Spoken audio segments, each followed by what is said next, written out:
Or what's the other one I haven't done yet? Warrior? Ah, if it were mage, I would pick it over these guys. But I don't want to play rogue, so we're gonna do druid. We're gonna do the druid.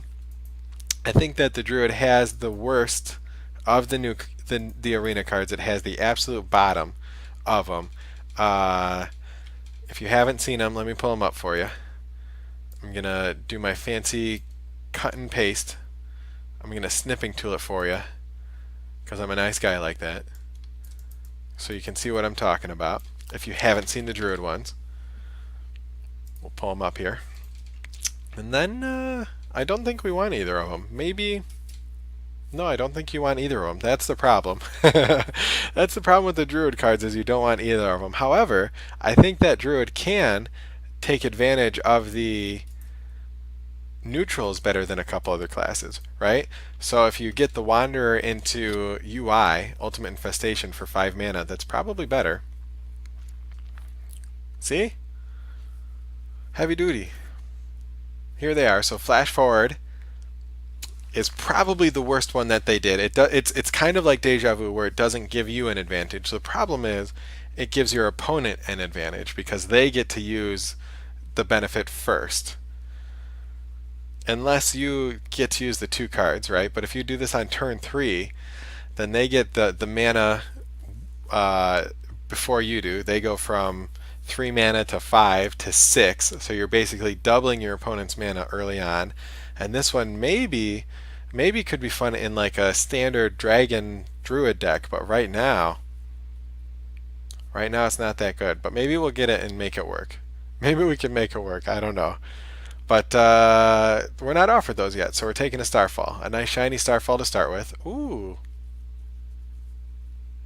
So which one's better? Which one? Who wore it best? Who wore the 4/5 for 4 mana best? Probably the Possibility Seeker. I think we want a Wrath though, because it's just a good card draw. Classic Druid here. Oh man, we got to take the Giant. Let's go. We're not taking the Flash Forward. I'm not. You guys can't convince me to take a Flash Forward. It's not going to happen. So the armor gain is actually really important in the arena because Spellstone is super good, and getting a quick way to get Spellstone leveled up is going to be important. So we're going to take the Oaken Summons just so that we have that. And we're going to take huge guys. You know what? Maybe we can get maybe we can get the Harbinger to work if we keep drafting like this. Oh, I want a Timeless Witness, but you want a silence in every deck. Druid is one of the classes that has its own silence, Keeper of the Grove. But Spellbreaker is better anyway. There's like a I don't know. My friend Gary, who's I've been playing cards with forever, I think broke it down where he said 1 in 8 times you probably want the Keeper of the Grove to do 2 damage. I think in Arena it's less than that though. He's being kind. He's being kind to it. He's giving it the standard bump. Oh man, I want this deck to have a swipe, but I also really need it to have a scale bane because right now this curve is awful. Here, let me hide the. You saw the spells, you saw the druid cards. Let's get back to looking at our curve here.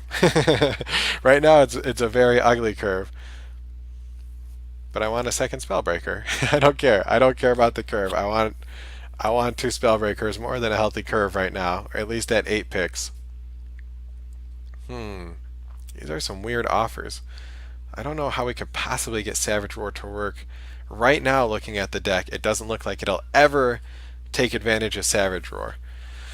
But I also don't think it takes advantage of Scavenger right now. So I guess we take a Glacial Shard, but I probably will be upset about that and want the Savage Roar back. You never know. Argent Commander's so good, but the Spellstone is exactly what I was talking about. That's why we want some armor gain. It's second to Naturalize. I would love to have a Naturalize. Naturalize is so good.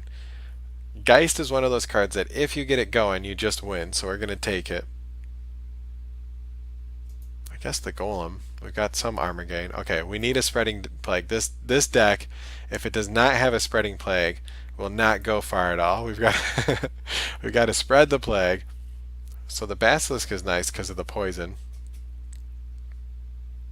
So I think think that we've been offered a couple swarms.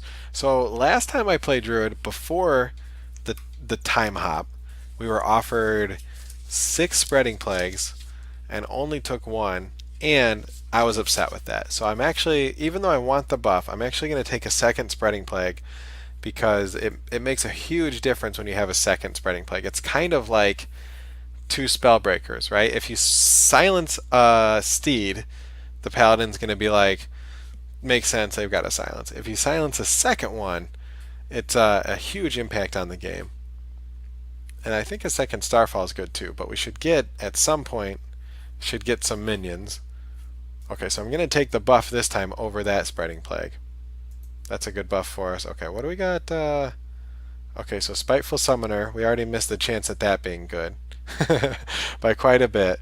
So now we got our Possibility Seeker. That's good, because I had passed one up earlier and I was kind of sad about it. Ooh, it's giving us some minions. What do we have on 3 so far? Just the Basilisk? Okay, Thug. Welcome to the team. Easy choice. No, I don't want a Spiteful Summoner. I already told you. We'll take the charge. The Devilsaur's way better anyway. I'm not even sure why those are in the same bucket, to be fair.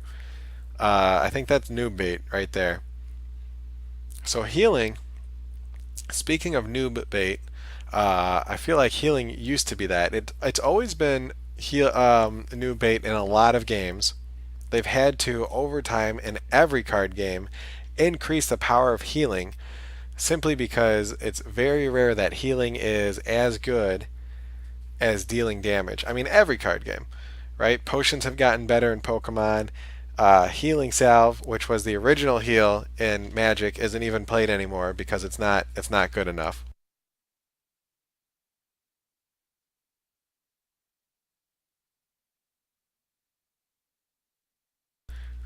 In Hearthstone, same thing. So I don't know what that has. Oh, so new bait with the Spiteful Summoner. Man, I'm all over the place today.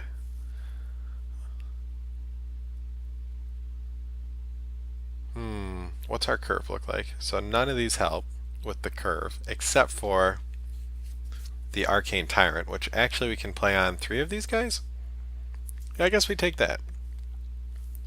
A card, a draw, and 2 mana. We need that.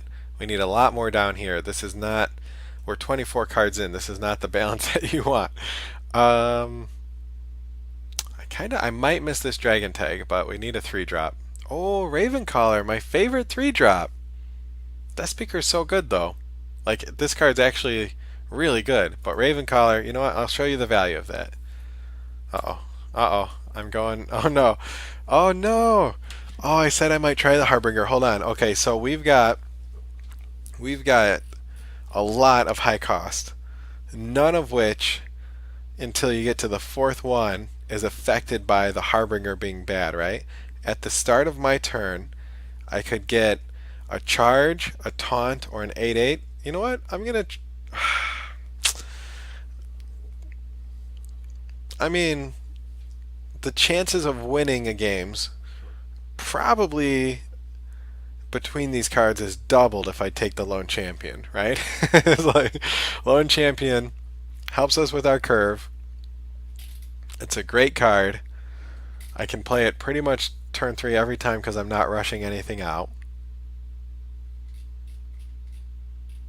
But I gotta play it one time. It's the Taverns of Time. That's what we're here for. Alright, there's a 3-drop. That's a really good 3-drop. Alright, alright. Here we go. I don't know. I don't know why I did that. I'm not sure. I want to see if it works. I can't take the rush forward. I refuse to take flash forward. So we're just gonna do it. We're gonna try Harbinger, Harbinger. Oh wait, I thought there was another R in there. Isn't it Harbinger? Maybe I'm crazy. Obviously I am. I don't think I would have heard. I definitely would have heard if Hearthstone had spelled a card wrong by now. Harbinger Druid. I'm not sure. I'm not sure it's actually good, but I'm actually really excited to try it. So if you don't know what this guy does, if you couldn't read it, at the start of your turn, summon the highest cost minion from each player's deck. I think this guy Might have been playable if he was like 4 mana. But we already have to get to 6 to get this rolling. So once we get to 6, we've got these massive guys rolling on, and we can shuffle them back in. So that's our combo here, guys. Oh man. Oh, I don't know. I don't know how many wins we can possibly get with this deck, but